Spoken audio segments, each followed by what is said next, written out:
Ako si Rodolfo Liarena, operator ng DTF machine dito sa Transfer LCG Legazpi. Ito ay nagamit ng 7 araw na may total na 64 meters. Ito ang printer head, huling pinalitan noong September 19, 2024. Ito naman ang capping na may 90% good condition. Head clean.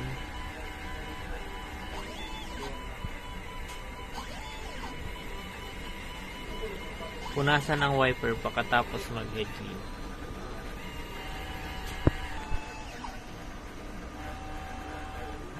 Nozzle check.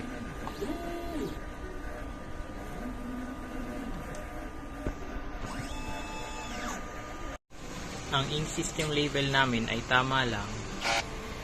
Ang damper ay napalitan noong September 19, 2024. Ang waste tank ay nilinis ng isang araw.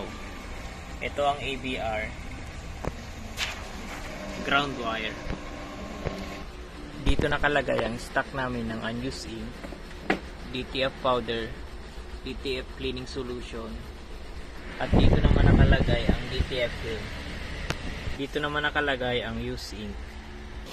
Ito naman ang list ng nagamit sa CMYK: white, black, yellow, magenta, DTF film, DTF powder. Ito naman ang aking output monitoring. Ito naman po ang daily checklist.